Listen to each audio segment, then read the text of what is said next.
Ter filhos envolve dinheiro. Nós temos uma lista imensa de prioridades, que envolve gastar dinheiro, mas quase nunca sobre como guardá-lo. E é possível guardar dinheiro tendo roupa, escola, pediatra e outras tantas demandas que os filhos exigem de nós? Como eleger essas prioridades? E como equilibrar gastar agora e guardar para o futuro? Todas essas informações e respostas o nosso convidado de hoje vai trazer para você. Exatamente. No mês especial dos pais, o nosso convidado vai falar um pouquinho sobre a paternidade ativa, mas também como a gente vai inserir a saúde financeira dentro da nossa família. A mãe conta. A mãe conta o quê? A mãe conta com quem? A mãe conta a real. A mãe conta quando? A mãe conta o quê? A mãe conta. O podcast que te abraça. E antes de começar esse nosso papo, eu quero te convidar para fazer parte da Aldeia A Mãe Conta, a nossa grande comunidade rede de mães, que traz conteúdos confiáveis, que traz uma curadoria de profissionais excelentes na assistência materna, no direcionamento de famílias, mães, filhos, que faz também você se conectar com você, além de mãe, mas a mulher que existe aí dentro de você, e todo um processo de conexão entre mães, aquele famoso network. Então, venha fazer parte da aldeia junto com a gente.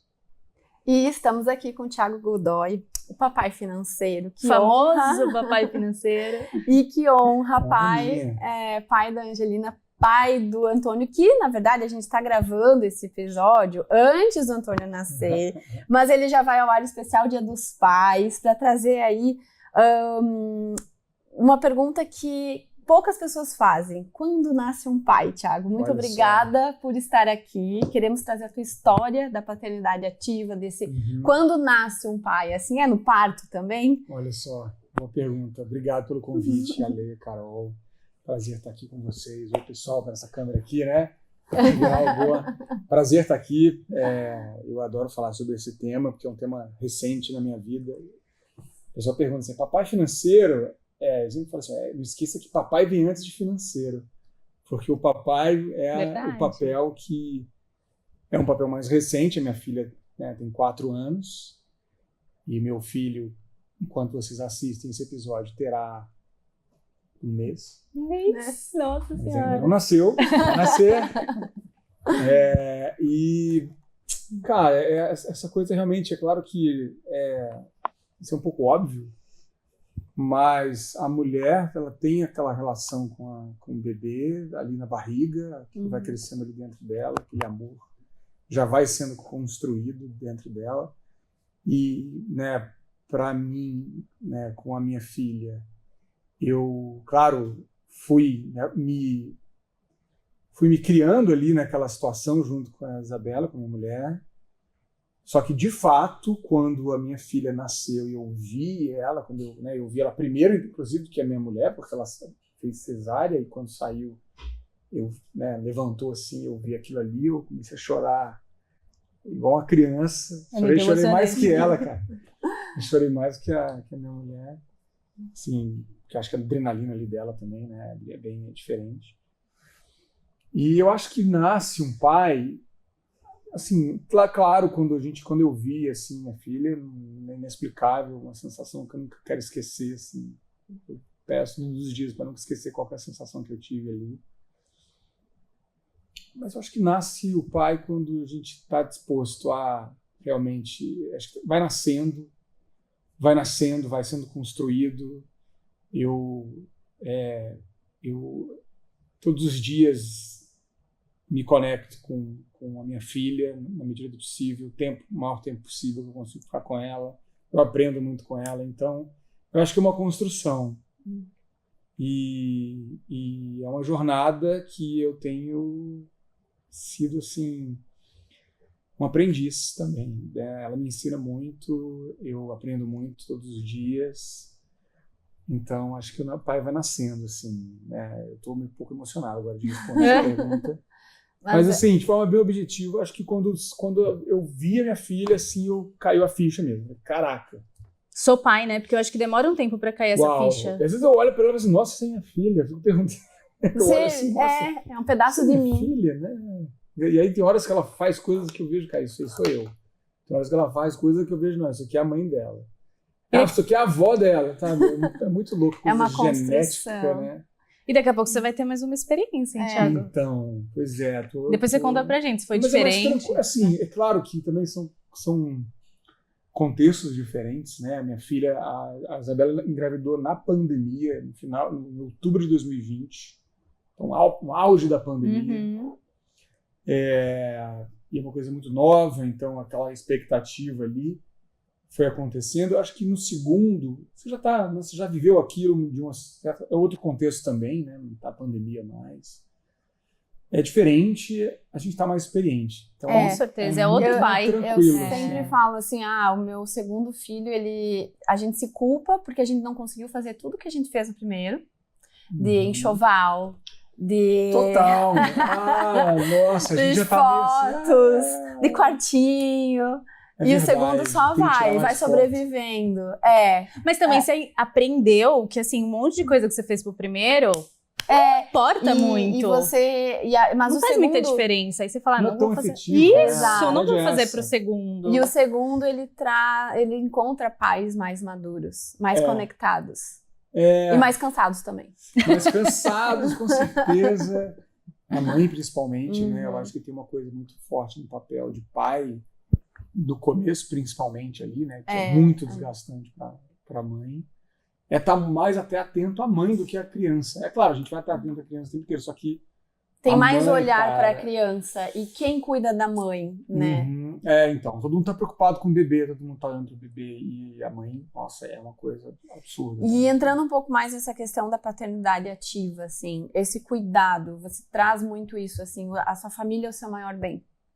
O seu maior investimento. É o seu maior investimento, né? Cara. Então, como que você vê isso? Você traz em alguns posts, enfim, dessa questão de estar presente e não dar presente, mas assim, de ser um pai, porque pai não é rede de apoio, pai é a divisão da responsabilidade, é que nem você falou, é o olhar para a mãe.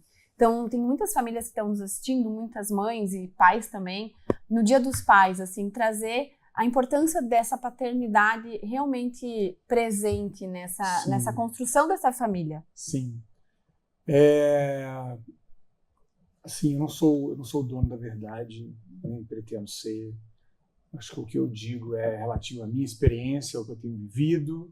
Sobre a sua história, né? E sobre a minha história e sobre o que eu tenho aprendido. Eu tento ler bastante sobre esse assunto, tento entender um pouco o desenvolvimento cognitivo de uma criança, como é que funciona o cérebro de uma criança, o que realmente é comprovado pela ciência que faz a diferença para um desenvolvimento mais saudável de uma criança. E a partir disso, é claro, eu vou tentando moldar o meu modelo e, claro, trazendo o que eu aprendi do meu pai também. Mas não apenas. Acho que meu pai é um pai maravilhoso, graças a Deus continua aí vivo. E eu não tenho que reclamar da paternidade dele, que ele nos deu para mim e para meu irmão. Só que hoje a gente tem mais ciência ainda, então eu acho que todo mundo tem um contexto de vida também. Eu estou falando isso do alto do meu contexto de vida. Então eu tenho condições de estar mais próximo fisicamente da minha filha. Tem pais que não conseguem, tem muitas realidades, né, no Brasil, no mundo. Então eu não posso dizer que é uma fórmula mágica, porque tem realmente pais que têm que trabalhar, tem que sair de casa, o filho está dormindo, chega em casa, o filho está dormindo. Então não vê durante a semana. Eu não posso julgar isso porque existem condições econômicas ali, né?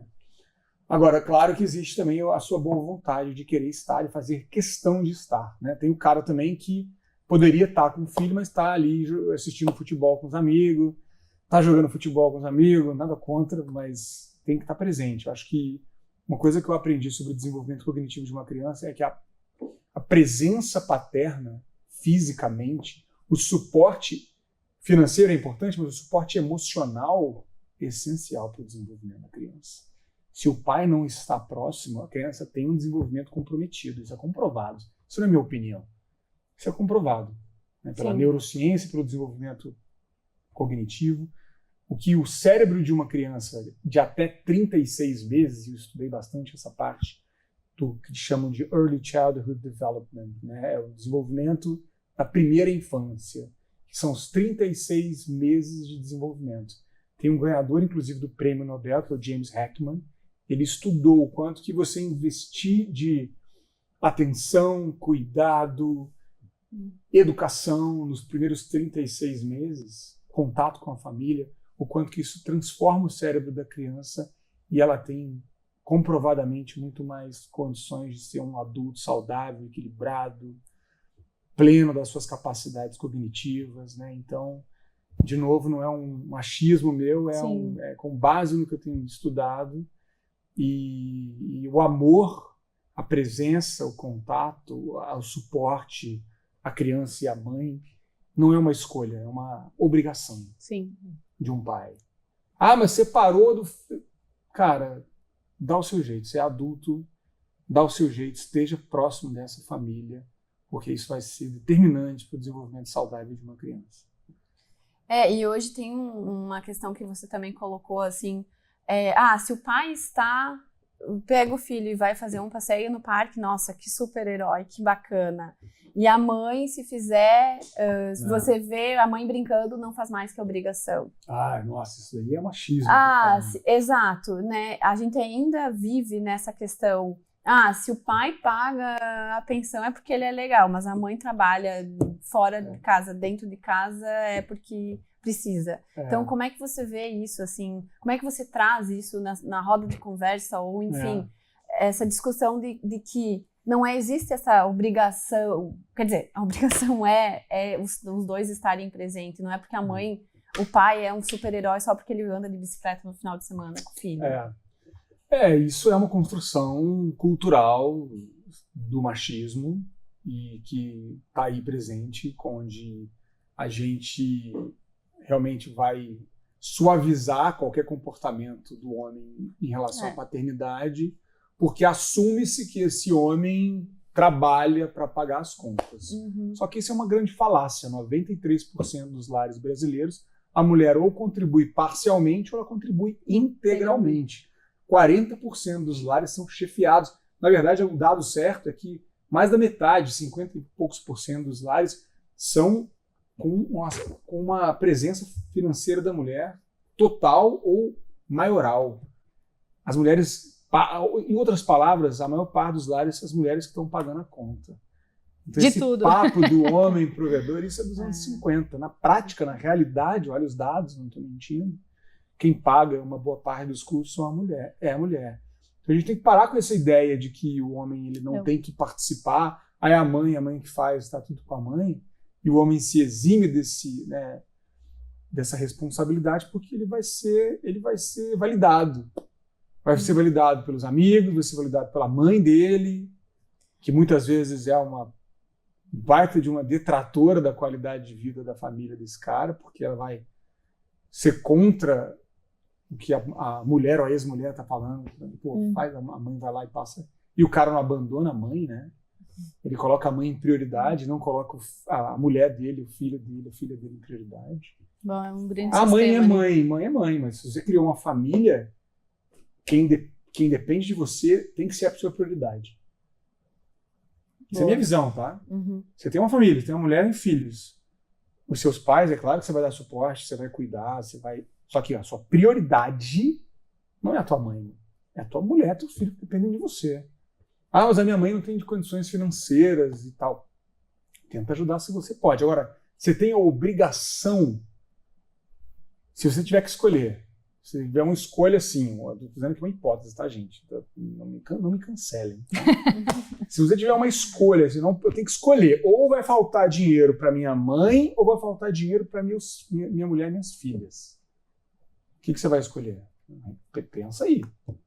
Fica a pergunta, fica a reflexão. Fica a reflexão. Eu acho que é uma escolha muito complexa, mas a gente tem que ter isso como clareza. Assim. O nosso papel como pai é olhar para a nossa família que a gente construiu. Sabe? E isso é muito importante. E deixa eu te fazer uma pergunta, que você falou de roda de amigos e tudo. Você leva esse assunto para sua roda de amigos? Da assim, paternidade da ativa, paternidade. sem antes a gente entrar nessa questão a gente já vai entrar no lado financeiro, que tem bastante coisa aí pra falar, mas assim, às vezes eu fico pensando, falta esse papo em roda de homem, porque se chega em roda de mulher, é falando da amamentação, é só filho, a gente até esquece de falar sobre nós, né? E aí quando você chega em roda de homens, papos aleatórios, mas nunca falando sobre paternidade. Como que é? Você traz isso? Roda de homem... Boa pergunta. Roda de homem comum. Vamos pegar, então, roda de homem e de mulher, né? Roda de mulher e roda de homem.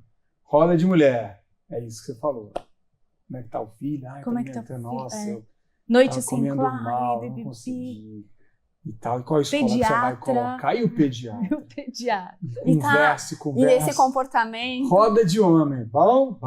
Ô, fulano tá bem. E o Flamengo? Ganhou. É isso aí. É raso, né, até. E, cara, isso é o padrão, tá? Tô generalizando. Isso é padrão. E, no máximo, cara, amenidades, né? O homem tem essa coisa mais, na média, mais rasa mesmo. E eu tenho falado, eu tenho um amigo que tem filha com síndrome de Down, eu tenho um amigo que tem filho diferente de idade, muito, muito longe de idade um do outro, eu tenho um amigo que tem filhos próximos de idade, e eu pergunto, né? Eu tenho um podcast, inclusive, de paternidade, onde eu trago amigos e pessoas que se tornam amigos para falar que demais. sobre paternidade. Chama Papais Reais. Olá, gente, vamos deixar aqui Vamos também deixar para na vocês. Na IPTV, inclusive, no canal IPTV.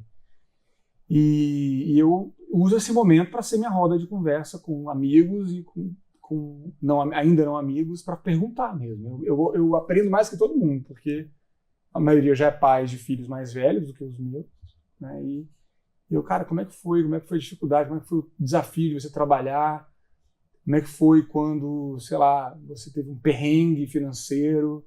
Eu levo isso porque é uma coisa que aflige as pessoas. O homem tem essa... Ele só não fala, mas ele tem essa dificuldade de...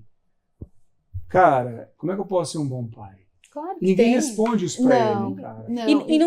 E não tem troca igual tem com mulheres. Assim, ó, eu sempre falo, hoje sou mãe de 2 meninos.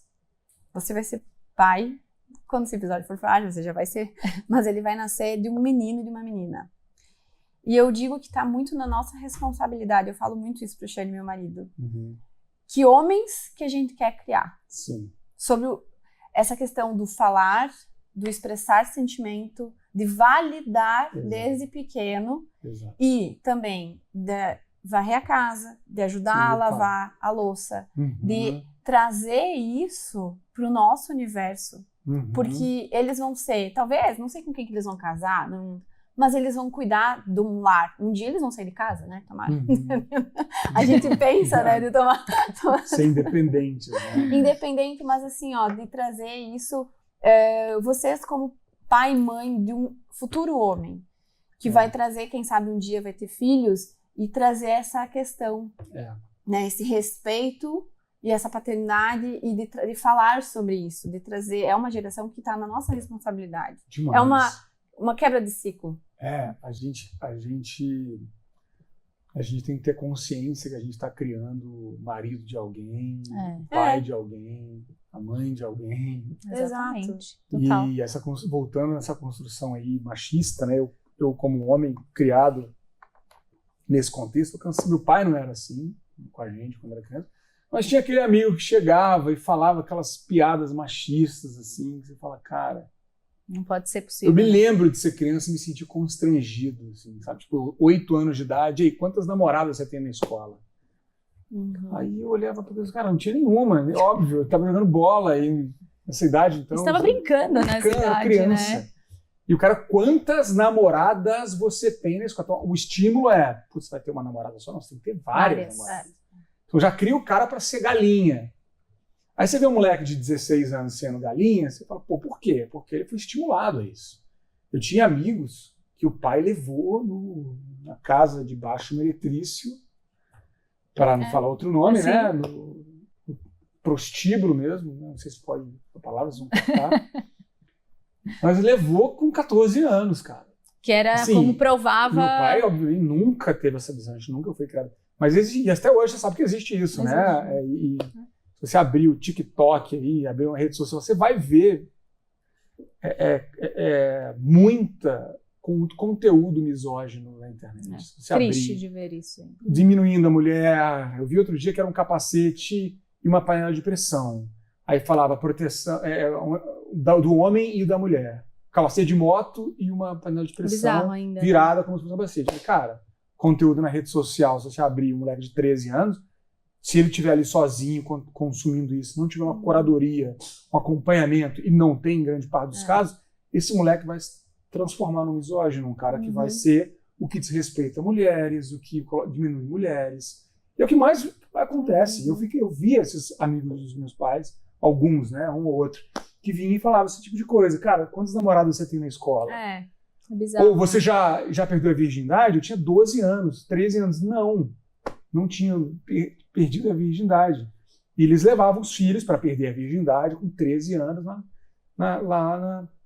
com prostituta. Então, cara, quebra. isso cria um cara que diminui as mulheres? Com certeza. Eu sou contra isso? Com certeza absoluta, eu sou contra isso. Sim, não acho que é assim. E aí, esse mesmo cara, obviamente, esse mesmo pai machista, é o que tem uma filha e que acha que ela vai casar virgem com 25 anos de idade. Que é um iludido, um idiota, né? Assim, nem meu avô pensava assim. Então a gente tem que falar mais sobre isso. Eu falo sobre isso com meus amigos. Felizmente eu não consigo me conectar com um cara machista. Assim, quando ele é machista, num certo nível, eu falo, cara, você tá muito atrasado, você vai sofrer muito cancela ele. com o seu filho e com a sua filha, porque os dois vão ser... né? A tua filha não vai te contar o que ela faz, o seu filho vai ser um frustrado, porque ele vai achar que mulher é uma coisa que ele não vai conseguir uma mulher boa. Ele vai conseguir uma mulher que aceita ele sendo um machista estúpido como ele vai ser, do jeito que você tá criando ele, né? Mas é preciso trazer isso, é preciso dar uma cancelada nesses caras, assim. Total. Também. Não, tem que ser... Né? Ó, Carol, outra coisa babaca, tá? Que eu vi acontecer e, claro, você vai evoluindo, né?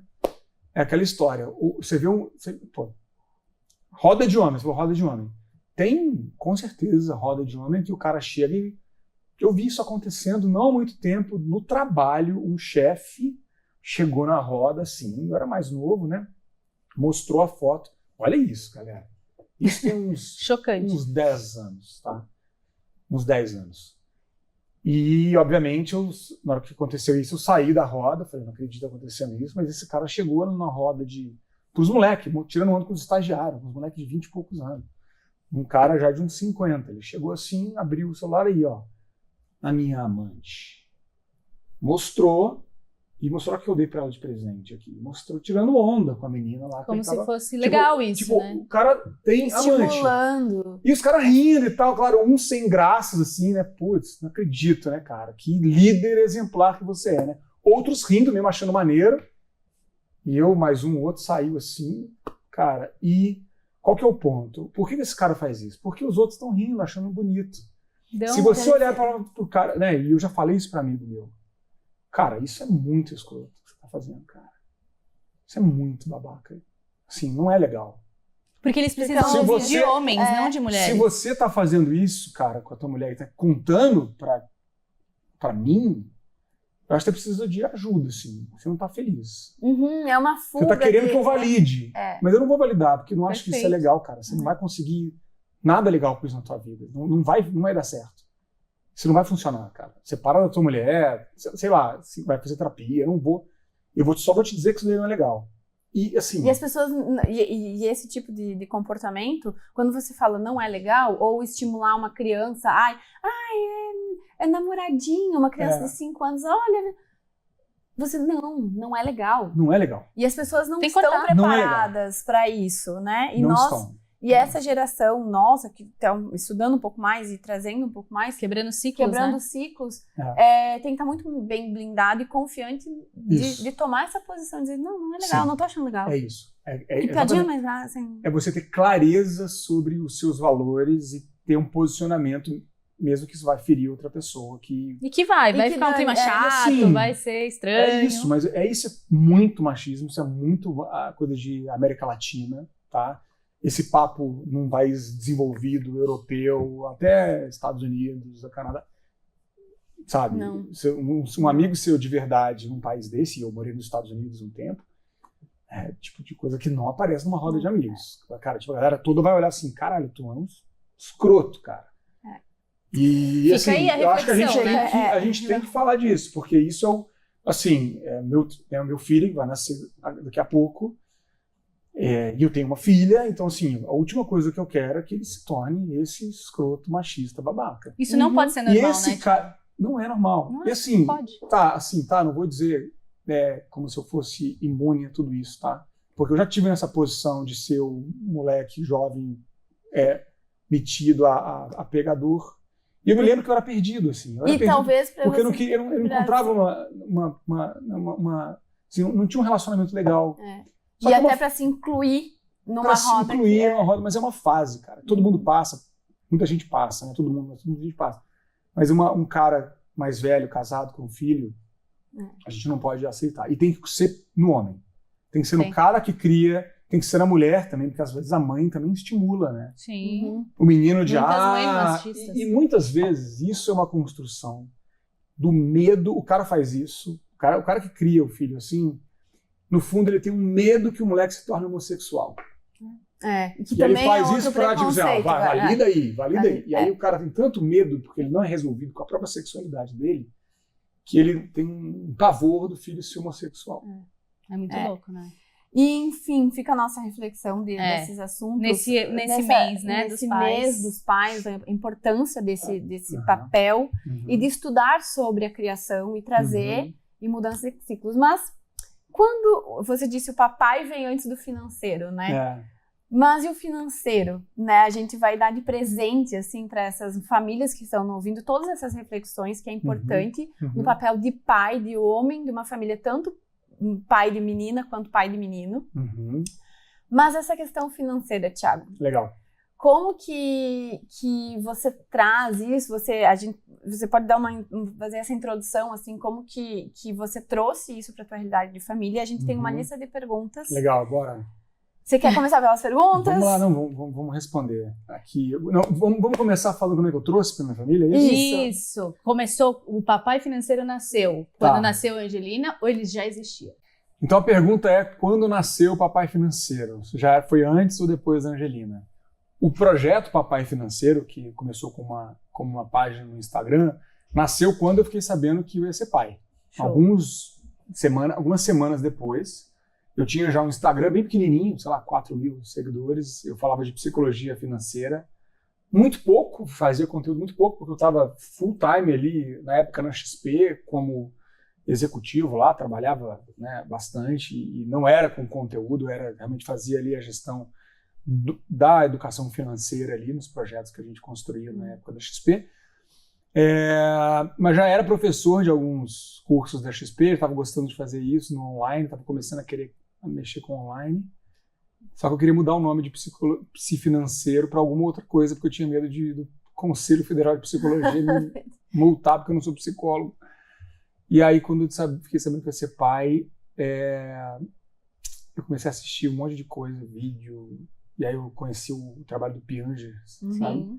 Ele tem um livro que chama Papai é Pop. Eu comprei um livro, eu olhei, cara, Papai é Pop, que legal. Papai é uma coisa muito bonita. Papai Noel, papai. Aí era psifinanceiro, aí me veio esse insight, assim, papai financeiro.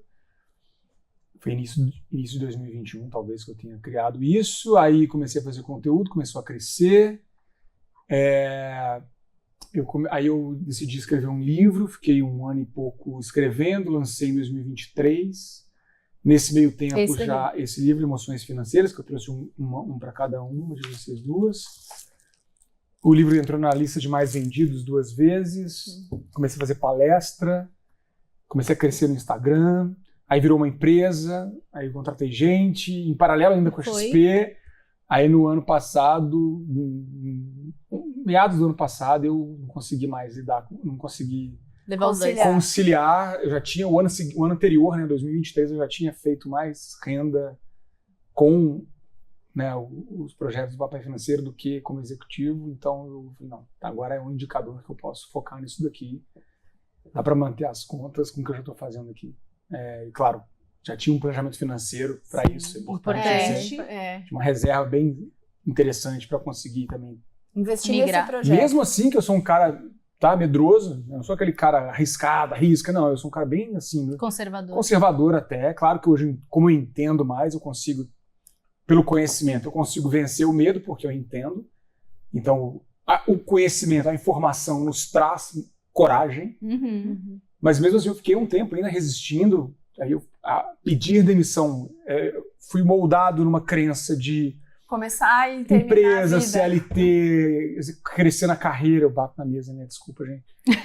O pessoal do áudio tá doido comigo. Ali, ó, cuidado pra não bater na mesa. É. Mas eu fui criado nessa quase 20 anos trabalhando em empresa, né? E fui subindo no degrau corporativo, né? Tava na XP, que é uma das empresas aí, maiores empresas do Brasil, uma boa renda, Sim. bom salário, bônus e tal. Então não é fácil, né? Mesmo assim, não é uma decisão fácil, mas eu tomei essa decisão e tem sido maravilhoso, claro, com aquela coisa de você acordar e dormir trabalhando, porque faz parte da minha vida, mas é uma missão mesmo, é um empreendimento.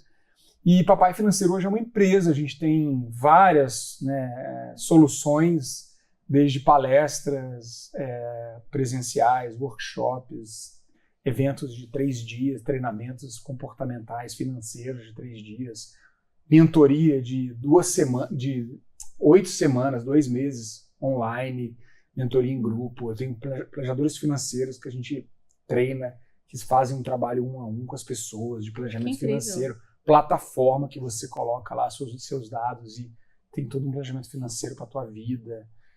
Assim, estamos expandindo com a missão de foco em famílias. Uhum. E aí, como é que eu trago isso?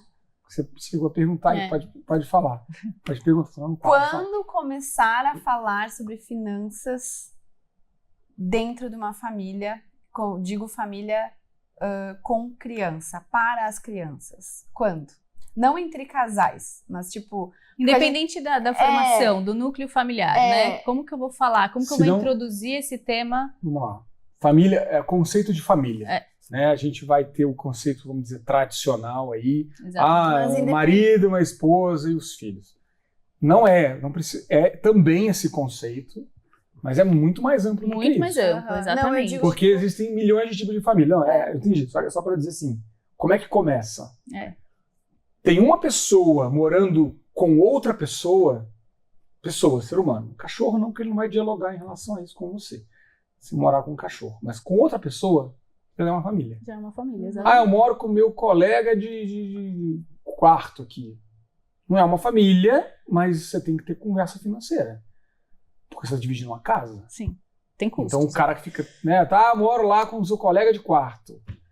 Fica 3 horas tomando banho, chuveiro elétrico. Tem que conversar com o coleguinha. Sim. A conta, então não tem que me dar essa conta de luz aqui. Então começa a partir de quando você precisa envolver finanças dentro daquele núcleo. Tem outra pessoa ali, você tem que falar de dinheiro. Uhum.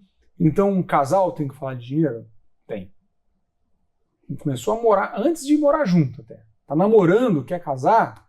Já começa a falar. Casou, vai morar junto? Tem que ter os combinados, tem que dialogar bem para não ter problema. Mas quando que a gente leva esse assunto pro filho mesmo? Ele vai entender o que você vai conversar ou não vai conversar com seu marido desde quando ele nascer.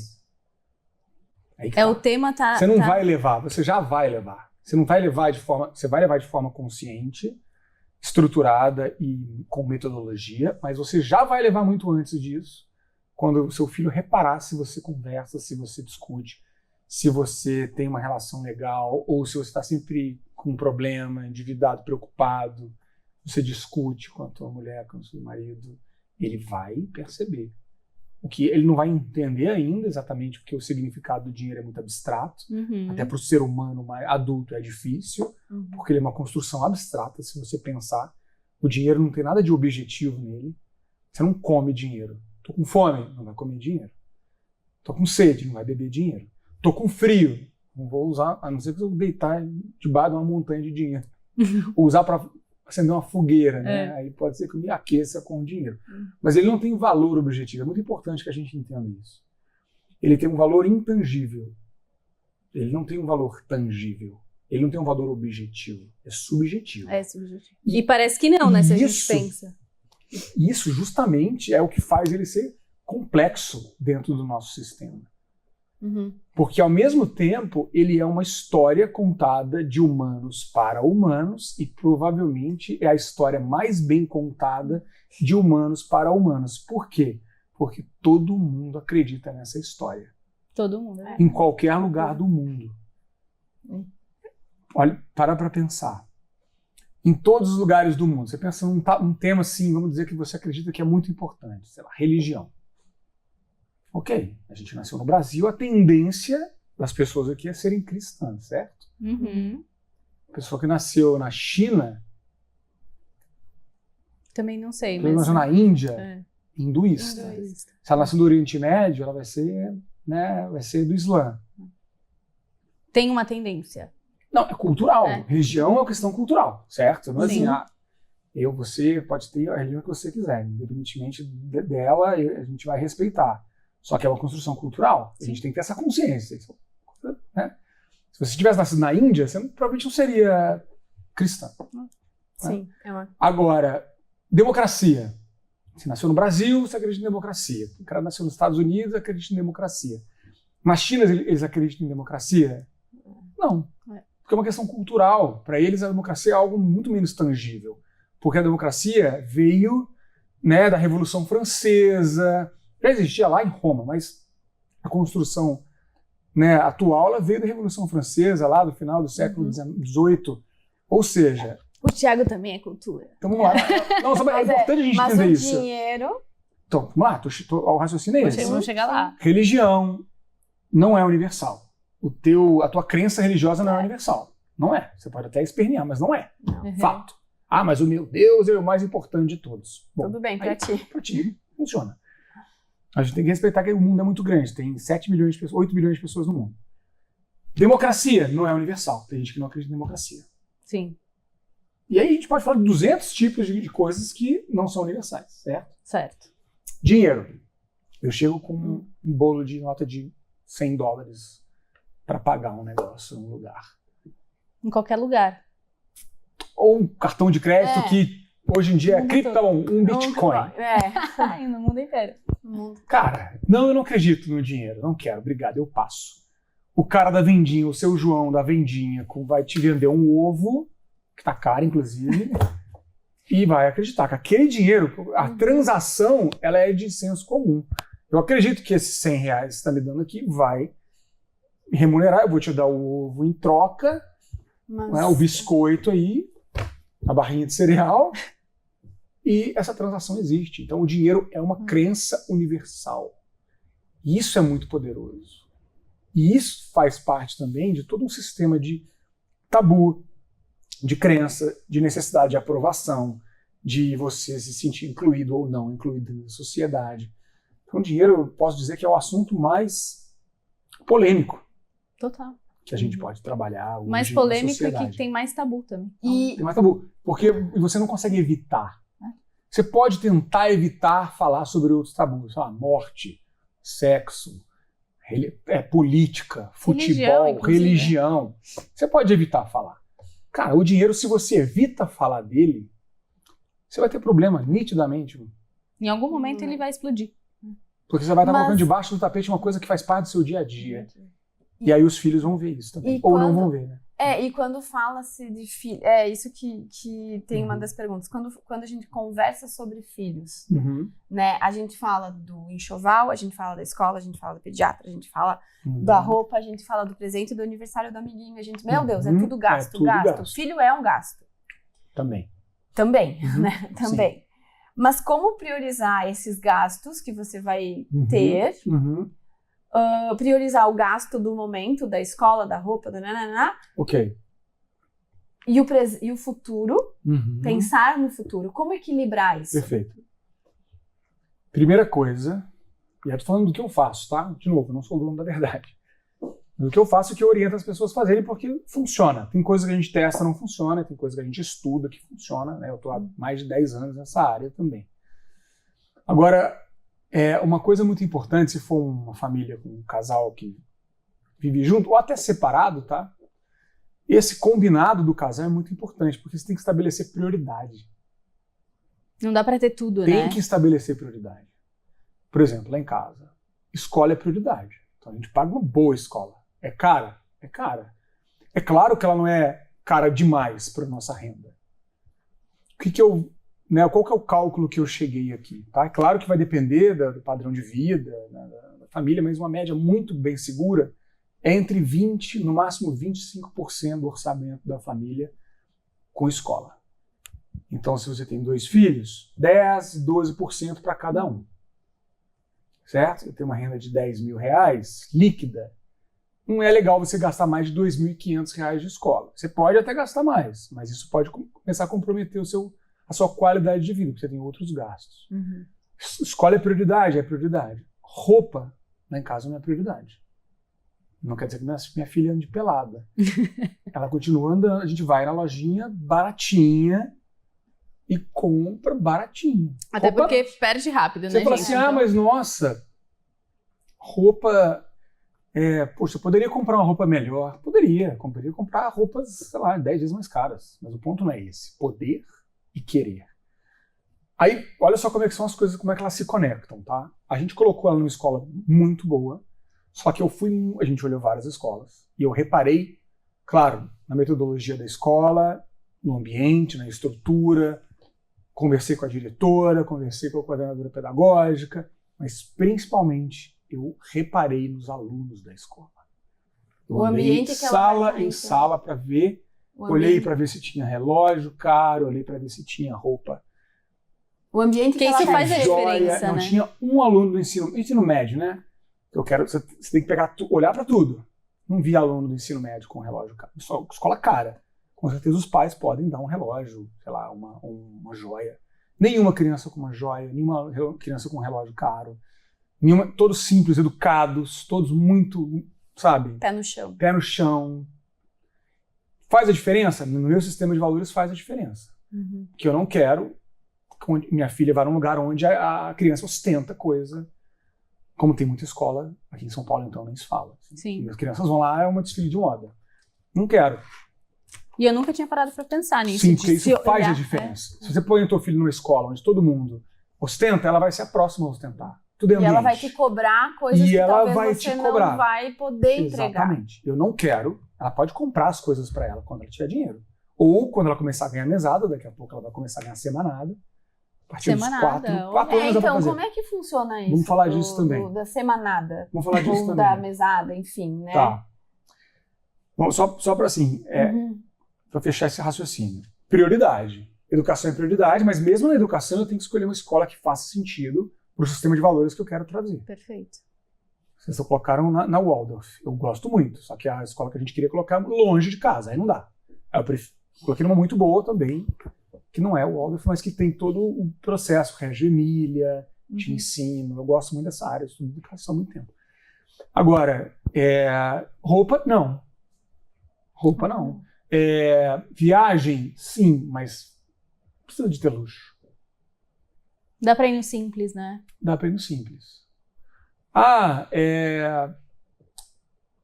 questão principal é a gente ter o combinado dentro de casa, entre, no caso, eu e minha esposa, e a gente transbordar isso para eles, né? Porque eles vão ver o que a gente está, né? Eles vão ver o que a gente está fazendo, muito mais do que o que a gente está falando. Com certeza. Então, a gente vai no mercado, traz educação financeira para a criança desde cedo. A mesada, ela complementa isso. Eu vou te falar mais da mesada agora. Mas você traz a criança no dia a dia, vai no mercado, você fala com ela, você comunica com ela. Não é só eu e a minha esposa falando assim, tal coisa, não. E aquele ovo, o ovo aqui, esse aqui, ele tá um preço bom e ele é um ovo até mais saudável do que esse ovo aqui, que é o ovo, tá vendo, que é o branco e tal. A gente começa a conversar sobre tudo. Não é só E pegar até da a questão prateleira de e pôr no carrinho. prioridades. Não. E até a questão... Dá mais trabalho, mas é uma construção. O Beni o meu filho hoje ele tem 3 anos e 8, ele adora ir no mercado comigo. Que bom. E aí ele gosta e ele vai, e ele é uma criança assim, tem situações que a gente, por exemplo, quando a gente vai viajar, eu compro algumas coisas que não estão no nosso dia a dia da alimentação, que, por exemplo, se hoje a gente vai comprar castanha, é castanha, banana, é ovo, mas aí ali vai ter alguma coisinha diferente, tá? Que não é tão saudável, mas tu tá ali naquele ambiente diferente também, saindo da rotina. Sim. E aí, toda vez que ele vai no mercado, ele diz, essa é a comida da viagem. Ele não Ele diferencia o momento. E eu digo, eu e o Xande, a gente diz assim, esse não é a nossa prioridade hoje. A nossa prioridade hoje é comprar fruta e ovo. Então, hoje a gente vai comprar fruta, ovo e verdura. quando a gente vai viajar, a gente vai comprar lá uma bolacha diferente. É isso. Então, assim, ele já vai percebendo também, e às vezes ele diz, eu posso levar só hoje? Não, a gente não vai viajar. Então, ele associa, Exato. né, nesses pequenas questões, assim. E também tem outra coisa, a gente gosta muito de eventos culturais, né? Então, no evento cultural tem feirinha. Mas hoje a gente veio aqui para escutar essa música, não para comprar um brinquedo. E aí tem a mãe que às vezes não... Não existe, né? Não. A Isabela é igual, assim, impressionante. E aí essas prioridades, isso que eu queria dizer, é trazer para a realidade que você convive, que você faz no mercado, um evento para trazer para a criança. O que é prioridade? Que isso custa dinheiro, que é isso? Ela tem, esses combinados começam antes da questão do dinheiro. É importante entender isso, porque às vezes a gente vai separar em caixas e não é. Você vai colocar combinados na medida que você estabelece prioridade dentro de casa. Tem flexibilidade? Tem que ter flexibilidade. A vida exige flexibilidade. Sim. Mas tem que ter regra. Se não tem regra, não tem nem como ser flexível. Se você não tem regra, não tem. Em casa, por exemplo, chocolate. A gente ganha chocolate. Isabela, que faz palestra, né, influenciador e tal, ganha chocolate. A gente até parou de comprar, de tanto que a gente ganha.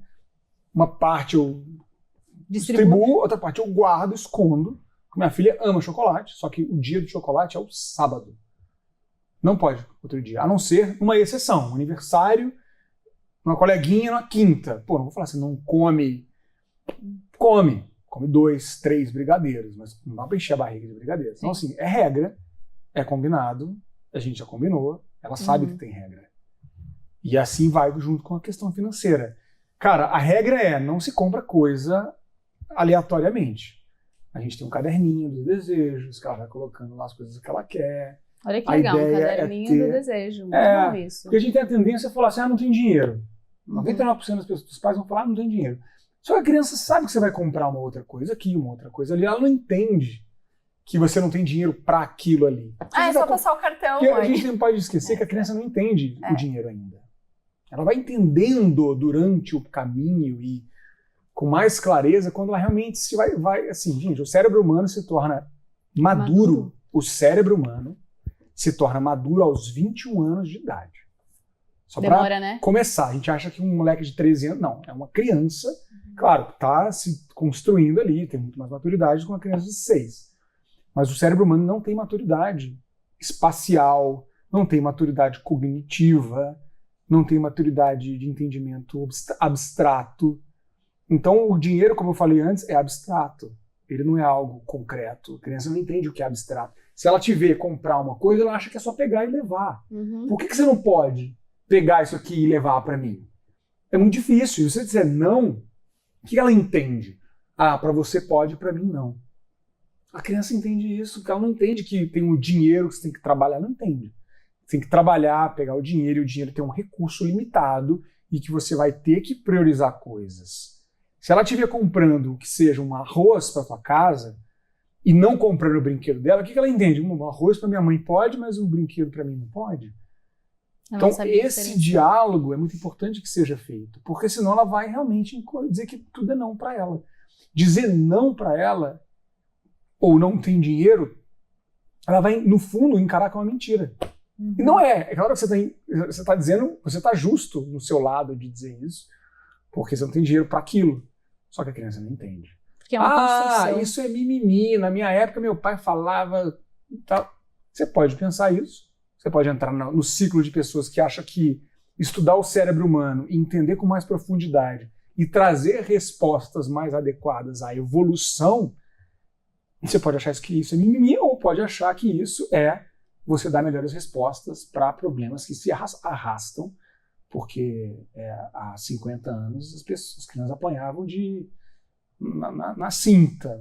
Nem há 50 anos, né? Tem amigo meu que apanhava na cinta, eu não apanhava na cinta e tô aí, né? Acredito que estou bem. E tudo bem se bateu no filho, a gente é ser humano. Mas eu não concordo, né? Estou dizendo que o que eu acho, tá? De novo, minha opinião. Então eu acho que tem muita gente que fica assim, educação financeira de filhos, isso é uma bobagem, isso é um mimimi. Mas é só dizer não. É só pegar e ver a sua relação, que eu até vi aqui, né? A sua relação com o dinheiro. Como é a sua relação com o dinheiro hoje? né? Isso pode até te trazer um insight de ai, será que o que meu pai não fez ou ele fez me atingiu? Vê a sua relação com o dinheiro Total, hoje. Carol. No fundo, a pessoa, ela pensa assim, no fundo ela sabe, cara, se eu tivesse tido educação financeira na infância, eu seria muito melhor com dinheiro hoje. Só que ela vai tender a dizer que tudo é mimimi, que antigamente que era bom. Tá bom. Então, Antigamente, vamos voltar para antigamente. Não tinha, a pessoa morrer de gripe, né? Não tinha medicina, não tinha, bom, não tinha você ia rezar e ia esperar ser e pronto. Mas, né? e essa questão da mesada ou da semanada? Semanada. Quantos anos, assim? Você falou que Tá. a Isabela vai fazer 4. A Angelina vai fazer Angelina vai 4. fazer 4. Eu vou começar porque assim, o que ela tem hoje, tá? O que ela já fez, antes dos 4 anos. Ela já tem uma moedinha que ela recebe aqui, ela tem um cofrinho.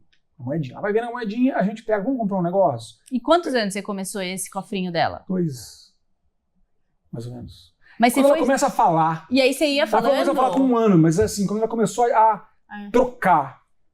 Mas você inseriu isso nela, filha, isso daqui é pra... O potinho dela, tem o cofrinho dela lá, Gente, transparente. preciso fazer isso com a minha filha, então. Ela tem 2 e 3. E Então uma tá tem na... 13 e 8.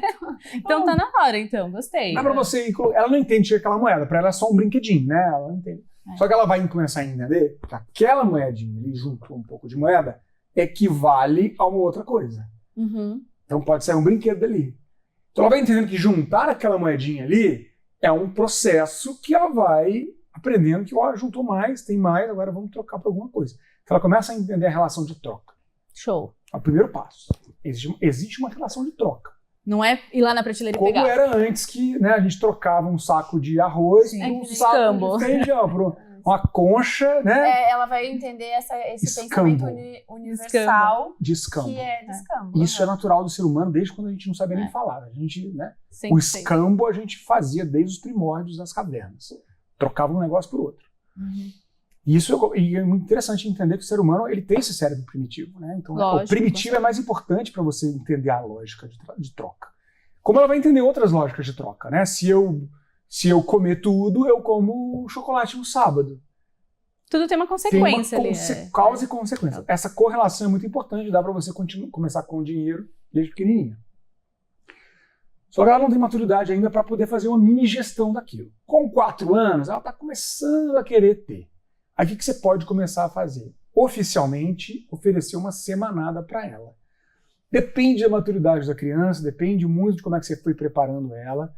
Pode ser que ela demore para pegar essa ideia, mas o ponto é, porque na prática ela não tem conhecimento matemático ainda. Sim. Então, se você for falar assim, como é que ela começa a entender mesmo? Perto dos 5, 6 anos. Porque ela vai começar a ter matemática na cabeça dela. Ela vai ter a noção de...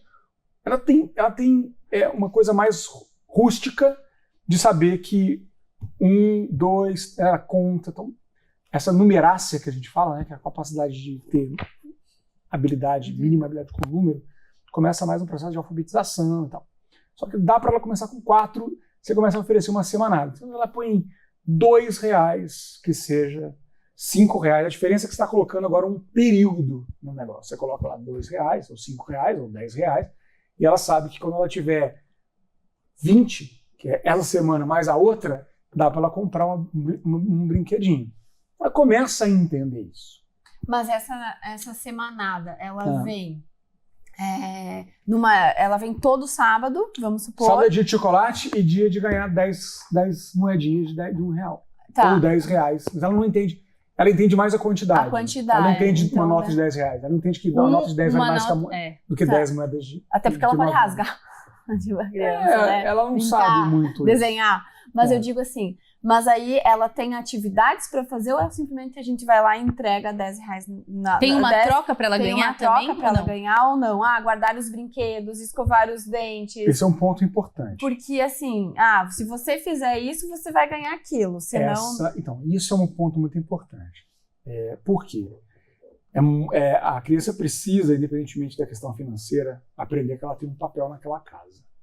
Que se sujou tem que limpar, que tem que guardar os brinquedos, tem que manter a casa a cama arrumada, tem que ir na escola, tem que... Né? Tem função. Não pode gritar, sair gritando todo mundo, tem que fazer coisas de um ser humano. E ela tem um papel dentro de casa E isso é uma coisa inegociável. Sim. Aí que tá. A mesada faz parte do processo dela. Se você condicionar, putz, arruma tua cama, toma R$1 aqui, nessa troca direta é perigoso demais para o desenvolvimento dela, porque ela ainda está muito incipiente no desenvolvimento, então ela pode virar uma criança que vive na barganha. Só vou fazer Tudo é se eu dinheiro. tiver. Não, isso é muito, ela está estragando teu filho. Assim. Não pode. Você pode conversar com ela sobre o comportamento dela, mas não vincular ao dinheiro. Importante. Você pode até dizer assim, ó, vou parar de te oferecer, vai ficar assim, você pode suprimir algumas coisas dela, né? Nessa moeda de troca, mas assim, não vincular tudo ao dinheiro, porque isso vai transformar a criança numa barganhadora. E num adulto que só vai... O papel dela é o papel dela. Não bateu no seu irmão, vai ganhar R$1. Não é isso. Não. Isso. Sim, Entendi. no mundo do adulto isso funciona? Fiz o bom e vou ganhar mais dinheiro? Não. Não. Você é uma boa pessoa porque você é uma boa Vou pessoa. respeitar meu coleguinha de trabalho, não, vou ganhar mais ou menos? Não, né? Você vai ter O os respeito valores. são valores. Isso é mais importante do que o dinheiro. Perfeito. Aí tá um ponto importante. Assim. Eu vejo famílias falando disso, assim, denota um desconhecimento completo sobre desenvolvimento humano. Eu tenho lá o quadro de atividades. Então na segunda, terça, quarta fez X. Então tem 5X da... R$5. R$5. Cara, então, eu vi, assim, errou. pelo bem ou pelo mal, cancela tem uma isso. parte boa e uma parte ruim da internet, né? Uma parte boa é que ela dá acesso mesmo a muito conhecimento. Uma parte ruim é que ela dá visibilidade a muita gente que não tem conhecimento de nada. E a pessoa acha que faz até na boa intenção. Minha família aqui, o João. Outro dia eu vi uma família fazendo a contabilidade da semana. Não pode ser assim, galera. Mas ensina empreendedorismo. A criança, ela é uma criança, ela tem que brincar. É muita Ela responsabilidade esse tema, né? Não é assim que funciona, tá? E, de novo, eu não sou o dono da verdade, mas eu estudo também. Tem muita gente que está comigo, que é quem está pesquisando o cérebro infantil e que está fazendo ciência, que está estudando isso há anos, fazendo doutorado, não está tirando do eu acho, está fazendo trabalho científico. Eu sou a favor da ciência 100%. Então eu sei que isso não faz bem para o desenvolvimento de uma criança. E assim, incentivar essa questão do empreendedorismo infantil. Eu vejo, vamos fazer uma feirinha dos brinquedos antigos. Legal. E você vai vender ou vai trocar o seu brinquedo por outro brinquedo, ou eu vou fazer a limonada e vai vender... Nossa, esses dias eu tava na Isso é legal. praia. Isso é legal como algo... Ou, sabe o que eu tô... o Beni tem as meninas lá do condomínio, elas fazem pulseira. Legal. E aí o Beni tem umas 3, 4 pulseiras. Cada pulseira, né, R$2, R$1. Esse incentivar essa dinâmica. Então, um vai vender pipoca, outro vai vender limonada, o outro vai vender sei lá o quê. Isso é muito legal. Incentivar, você falou a palavra, incentivar, porque a criança vai entender que existe essa correlação de esforço-resultado, aí sim ela está criando renda, isso é muito importante. Ela entende que se ela pegar um limão, jogar numa água, fizer um negócio, ela consegue vender para alguém e ela tem dinheiro de volta aqui. E ela não só está tendo dinheiro de volta, mas ela está proporcionando aquela pessoa se refrescar.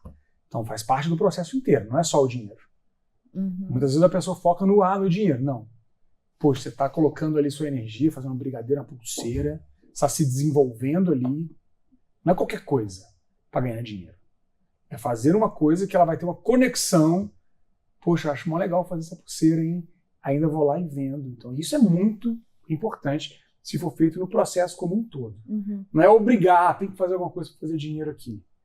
É incentivar. Né? Incentivar e colocar essa correlação de algo que ela tenha prazer em fazer. Porque aí já está criando uma criança que tem prazer em empreender. Isso é muito saudável. E pode ser, inclusive, uma estratégia para ela começar a comprar as coisinhas dela. Porque aí você está juntando ainda a capacidade dela gerar renda. E é claro, não vendeu o brigadeiro essa semana. Não tem, não vai comprar nada. Não. Nossa, aí desmotiva também. A gente está falando de dinheiro pequeno aqui. Dinheirinho dela. R$1, É o dinheirinho dela, para ela entender. O que é mais importante da semanada e da mesada, pessoal, é a criança ter uma autonomia econômica mínima no mundinho financeiro dela. Ela ter a opção de comprar aquela boneca ou não comprar essa boneca para esperar para comprar aquela boneca mais cara. Eu vejo muito isso nos meus sobrinhos. Minha irmã fala, ó, você quer gastar o que você tem agora com esse carrinho? Você não queria aquela outra coisa? Você não quer guardar e esperar para você comprar aquela outra coisa? Senão você vai começar do zero de novo. Essa é a síntese. Então eu acho isso muito bacana. Ela tem autonomia. Qual que é o perigo de você não dar mesada? Quer dizer, mesada não acredito, sou contra a mesada. Outro dia, inclusive, eu vi uma especialista aí, muito conhecida, falando mal da mesada. Mas nessa parte ela não entende. Ela tem um trabalho muito legal, mas nessa parte ela não entende, porque não é a área dela. E ela falou que não, mesada você tá dando dinheiro para a criança não fazer nada. Não é esse o ponto. O ponto é que a criança vai ter uma relação econômica com você. Se liga nisso. A relação da criança econômica com você vai existir. Você pode direcionar essa relação econômica ou você pode fazer com que a criança seja um agente completamente passivo nessa relação. Qual que é essa passividade? Mãe, me dá dinheiro para isso. Mãe, pai, me dá dinheiro para aquilo. Ela vai ser uma pedinte.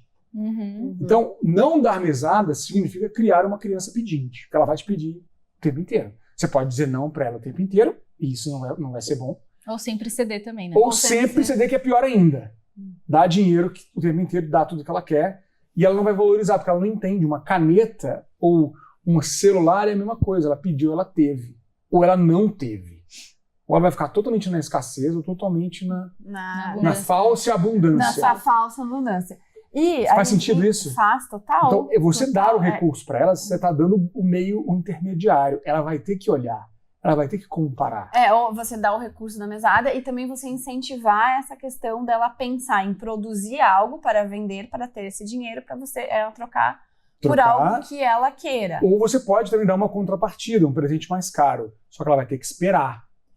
Putz, eu quero tal coisa. Puta, meio caro esse videogame, né? Vamos fazer o seguinte, você vai juntar a mesada, custa R$1.000. Então, vamos fazer uma conta aqui, vamos sentar. Uma criança de 7, 8 anos já consegue entender soma e subtração muito bem, né? Você começa a sentar com ela e pega 10 minutos, você faz isso, né? Quanto tempo falta para o Natal? Faltam 9 meses para o Natal. Beleza, quanto que é a sua mesada? X. Vamos somar. Quanto que vai dar se você economizar metade da sua mesada? Putz, quanto que dá isso aqui? Dá R$400. Legal. O videogame é 1.000. Se você conseguir poupar metade da mesada, juntar os R$400, eu intero 600 e você ganha o videogame. Perfeito. Até porque vai fazer uma conexão entre vocês dois, mas também Compromisso. O compromisso dele. Porque sair daí do imediatismo também, né? Vai pra pedir, nossa... tenho. Ele vai ter que pensar todo dia que ele quiser alguma coisa, ele vai ter que pensar que no final do ano é o videogame que ele que mais quer, né? E assim, infelizmente o nosso tempo já tá. Eu não tô chorando não por causa disso, acho que é o ar aqui. Tô emocionada com o papo. Mas assim, já indo pro nossa última pergunta. Nossa, teria mais uma lista aqui, tá, Thiago? Só pra te falar, mas a gente deixa pra outro momento. Vamos pra outro. Porém, essa questão do compromisso. Eu não guardo dinheiro porque eu não sobra dinheiro. No seu primeiro salário, tem uma questão que eu sempre falo, até o Xande, meu marido, fala assim, se você ganhar 1.000 no primeiro salário, guarda tantos por cento, porque se você gastar tudo, quando você estiver gastando 100, você estiver ganhando 100 mil, você vai gastar porque você não vai conseguir. Como é que é esse compromisso com você mesmo? Por onde começar a guardar dinheiro? Não sobra dinheiro, mas daí eu também não consigo guardar porque não sobra. Legal. Muito então, bom. assim, como é que é? Porque assim como você quer passar pro seu filho o compromisso dele, guardar metade da mesada para comprar o videogame, como é que nós, como pai e mãe, conseguimos ter esse compromisso com nós mesmos, de esconder o dinheiro, de botar embaixo do colchão. Mas tem que esconder de você mesmo, né? Como é que... Guardar dinheiro da onde se não sobra? Então, o dinheiro nunca vai sobrar. Nunca vai sobrar. Ele é uma bolinha picando na tua frente. Chutar. Se você deixar ele ali, você vai chutar. Você tem que ter autonomia, direcionamento, você tem que ter como se fosse um cachorro. Se você não der ordem para ele, ele vai fazer o que ele quiser. Você tem que ter uma certa proatividade para colocar o seu dinheiro onde você quer. Você tem que pegar ele e colocar onde você quer. Se você faz isso de forma consciente, estruturada, planejada, você está dando muito mais poder de construção financeira para a tua vida. Se você faz isso de forma passiva, reativa, tem a promoção, você compra. Sobrou um dinheiro aqui, eu vou comprar um negócio aí que está sobrando. Hoje eu vou guardar X, amanhã eu vou guardar Y, sei lá, depois eu não guardar, então não guardei. Não dá. E aí o ponto é, né, e claro, vai variar de pessoa para pessoa, a renda mais baixa, claro que é mais difícil, mas se você é uma pessoa assalariada, tem uma renda igual todos os meses, você pode definir um valor que toda vez que entra o teu dinheiro, você já vai tirar ele, como se ele não existisse. A tua renda não é 5 mil. Entra 5 mil na minha conta. Não é tua renda. A sua renda é 4.500, porque toda vez que entra 5, você vai lá, tira 500 e já tira, inclusive, eu já recomendo você tirar da sua conta bancária. Coloca numa outra conta de investimento. Algo que você vai ver daqui 10 anos. Que você vai ter que fazer um Pix para uma outra conta e essa conta você pega e bota no investimento, que você não vai sacar facilmente. Porque também é outra coisa, né? Você deixa ali muito numa fácil, a porcentagem de pessoas que investem em poupança é muito grande. Poupança é fácil de investir e fácil de tirar. E rende mal. Então, assim, tira da tua frente. Sabe? Congela aquele brigadeiro que estava na geladeira dando sopa, senão você vai comer ele antes dele estragar. Congela o brigadeiro, coloca o teu dinheiro fora da tua frente. Isso é um hábito, tem que criar esse hábito. Pessoa que é renda variável, ganho 10 num mês, 8 no outro, 15 num. Faz uma conta de qual que é a sua renda média, conservadora. Pega os seus 12 meses anteriores, tira os que você ganhou mais dinheiro, soma os 10 que restaram e divide por 10. Entendeu? Pega todos os 12 meses. Teve meses que você ganhou muito mais do que a média. Tira, para você ficar conservador, soma os 10 meses que sobraram, divide por 10, você vai ter um valor médio, que é a tua renda. Não é que é o teu custo. É a renda. Bom, minha renda média deu 15. Então, será que você consegue tirar 2? Tem 13 de renda? Beleza, o que acontece? Todo mês você tira 2. Quando você ganha mais, você não tira 2, você tira 7. Você tira 8. Se você for fazendo isso durante o tempo, em 3, 4, 5 anos, 10 anos, você vai ver o dinheiro acumular. E aí também isso vai te motivar a continuar. Não tem que ser aquela pessoa, e as pessoas se prendem muito ao detalhe. A pessoa não faz o feijão com arroz e quer fazer já o prato completo. Tem que fazer o feijão com arroz bem feito. Sem se preocupar, mas esse mês eu não consegui bater minha meta, eu só poupei. Não importa, você tem que manter a bola rodando, você tem que manter a bicicleta equilibrar, indo, ela pode tremer, mas você tem que ir. O feijão com arroz é você fazer todos os meses. Né?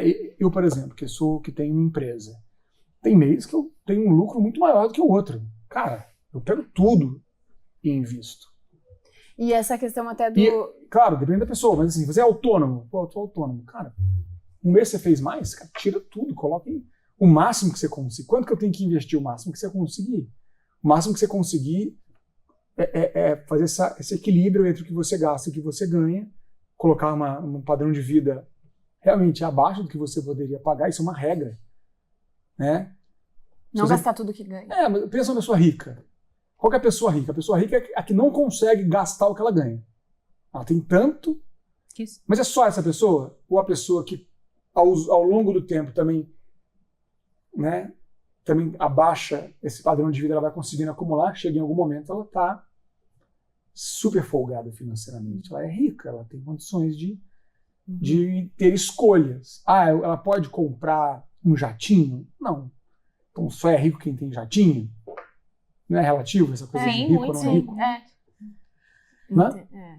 É interessante, até a gente teria muito mais perguntas, assim, mas com certeza essa questão do planejamento começar desde cedo e também a saúde, assim como a gente começou o episódio falando de quebra de ciclos, a saúde financeira de uma família também exige uma quebra de ciclos. A saúde financeira de uma família, ela é um dos maiores focos que precisa ser construído de forma autônoma, de forma consciente pelos adultos. É um pilar prioritário que não pode ser negligenciado. É claro que a qualidade de vida da família vai depender dessa saúde financeira e vai refletir no tempo que você tem com seus filhos, na qualidade de vida da sua família. Então, é um pilar que tem que ser construído. Não é que você tem que... eu não tive na minha casa, no meu lar, que eu fui criado, não tive saúde financeira. Você não é responsável pela saúde financeira do lar que você foi criado. Só que você é Daqui pra responsável pela saúde financeira do lar que você vai criar. Comece agora. Muito bom. Nosso trabalho todo tem sido orientar as famílias a construírem esse... A gente constrói um colchão para que você se sustente e consiga caminhar. A gente ajuda. Mas a família vai construindo isso de forma que ela seja autônoma nesse processo. E que isso seja, claro, algo minimamente planejado, minimamente estruturado, combinado. Para quê, no fim do dia? Você ficar mais tranquilo. Isso é o conceito de saúde financeira. É você ter uma tranquilidade, uma paz financeira na tua vida. E você fica viciado nisso, cara. Porque isso é o que te dá... Cara, o dinheiro, ele se torna uma camada a menos de preocupação na tua vida. Você ficar preocupado o tempo inteiro com dinheiro é muito complicado. Tiago, e para finalizar, nessa câmera aqui, ó, já que é edição especial de Dia dos Pais, Boa. passa uma mensagem para esses pais, para esses homens, famílias. famílias. E mãe que é pai também, né? O que você falaria? Bom, eu tô deixando aberto, joguei a bola. Eu colocaria assim, né, uma mensagem para você que é pai, ou você que é mãe e pai ao mesmo tempo também, que olhe para a questão financeira com carinho e que saiba que você tem a oportunidade, você tem a responsabilidade, que é uma oportunidade, né? Não é um peso, não é um fardo, mas assim uma responsabilidade, uma dádiva de você construir um lar próspero para você e para sua família. Construir um lar onde você vai sim alcançar o que você almeja, mas de forma estruturada, de forma consciente, passo a passo, com critério, com organização, numa tranquilidade mesmo, numa qualidade de vida. E essa qualidade de vida é o que você quer para a tua família. Então, seja esse agente, tenha essa consciência, mas, claro, seja um agente de transformação, de ação. Tome ações concretas, práticas, efetivas para que isso aconteça. Se você não consegue fazer isso hoje com o que você tem disponível, busque ajuda. A gente está aí para isso, para trazer para você também um processo que pode te ajudar, que pode te alavancar nesse caminho, que pode fazer com que você tenha aí, daqui para frente, uma qualidade de vida muito melhor. Tem que começar e tem que acreditar que você consegue. Eu tenho aí exemplos de milhares de famílias que saíram da dívida, saíram do aperto, saíram do caos e estão hoje construindo um processo muito mais alinhado. E no final do dia não é sobre dinheiro, é sobre saúde mental, é sobre você ter uma família mais equilibrada, é sobre você ter os seus sonhos sendo conquistados em família. Isso é maravilhoso. Então, nesse Dia dos Pais, eu desejo para vocês aí, papais principalmente, que sejam esses papais comprometidos com a família de vocês e tomando atitudes para ir para o próximo degrau, aí, para o próximo nível. Tiago, muito obrigada, gente, que papo. Nossa, assim, várias fichas caindo. Várias, caíram. Várias moedinhas ali colocando. Caíram no cofrinho, né? Caíram várias moedinhas no cofrinho. Muito Mas, bom, gente, Thiago, muito obrigada. obrigada. Se inscrevam na aldeia aqui na descrição desse vídeo. Deixem um like, compartilhem aí com outras famílias. Vamos colocar o A Mãe Conta no mundo, porque é isso que a gente quer, conectar famílias, trazer aí esse conhecimento, esse amor, essa transformação, essa virada de chave. Isso aí, vamos deixar o contato do Thiago aqui também, para você movimentar a vida financeira já. Isso, por aí. muito bom. Sigam nas redes sociais e parabéns pelo projeto. Obrigada. Muito legal, contem comigo, vamos fazer coisa junto aí. Vamos. Para expandir essa mensagem, né? Obrigada. A mãe conta. A mãe conta o quê? A mãe conta com quem? A mãe conta a real. A mãe conta quando? A mãe conta por quê? A mãe conta. O podcast que te abraça.